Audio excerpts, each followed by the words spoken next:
Biasanya, kalian investasi jangka panjang pada melihat aspek apa sih?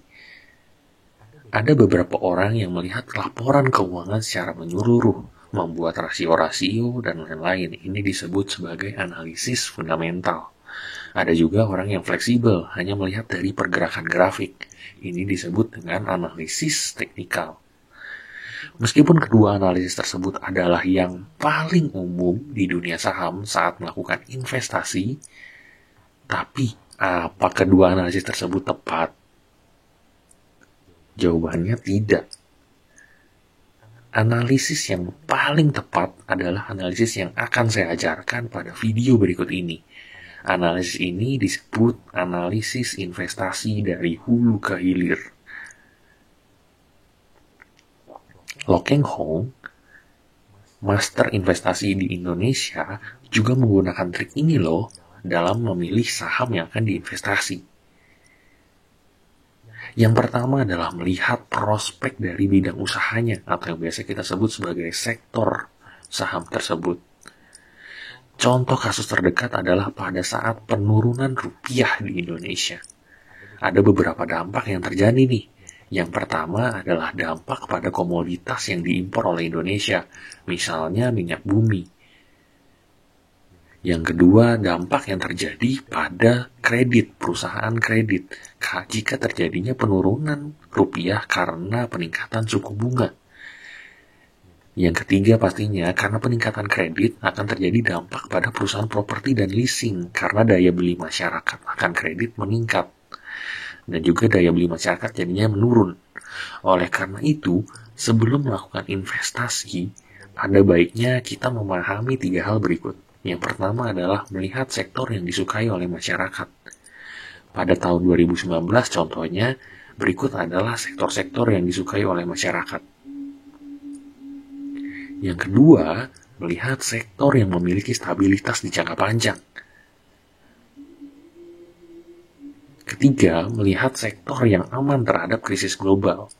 Pada ancaman pandemi global berikut misalnya, Anda dapat melihat sektor-sektor seperti FMCG yang ternyata baik. Yang kedua adalah memahami struktur dan manajemennya. Lo Keng Hong pernah berkata, saat memasuki saham, selalu cari tahu pimpinan perusahaan itu seperti direksi dan komisaris, pastikan bahwa selama berkarir di industri tersebut mereka adalah pribadi yang berintegritas, jujur, dan memiliki reputasi yang baik. Memangnya kita kenal, kita kan bukan Lo Keng Hong. Caranya mudah sebenarnya untuk mengetahui struktur dari perusahaan tersebut. Anda cukup masuk ke website dari perusahaan tersebut dan melihat dari strukturnya. Berikut adalah contoh dari struktur saham ASA. Yang ketiga, pembeli dan supplier dari usaha tersebut.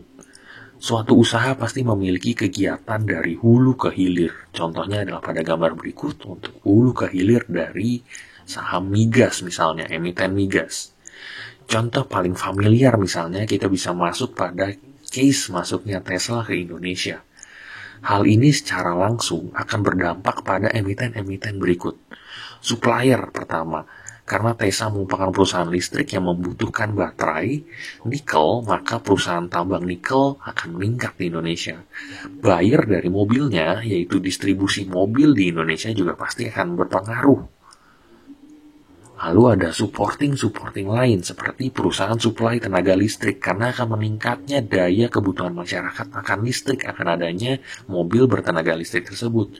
Dan supporting dari perusahaan suplai tenaga listrik tersebut karena majoriti dari Indonesia tenaga listrik masih berasal dari batu bara.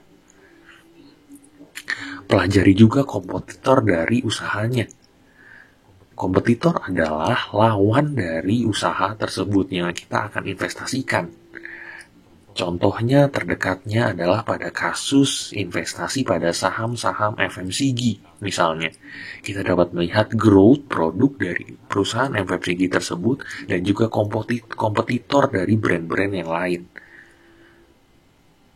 Yang kelima, balik kepada dasarnya, kita juga harus melakukan analisis teknikal dan fundamental. Dari segi teknikal, kita wajib melihat trend weekly dari chart saham yang akan kita investasikan. Cari yang trend weekly-nya sedang melakukan uptrend. Yang kedua juga dari segi fundamental, kita wajib melakukan valuasi dan juga melihat dari segi probabilitas perusahaan tersebut. Termudah adalah melihat PER dan PBV yang rendah dan ROA dan ROE yang di atas 20%. Memang ada nggak sih saham dengan 5 kriteria di atas yang masuk? Pastinya ada, tapi kita akan berikan itu di channel kita, yaitu di Saham Gorengan Cuan di Telegram. Selamat bergabung.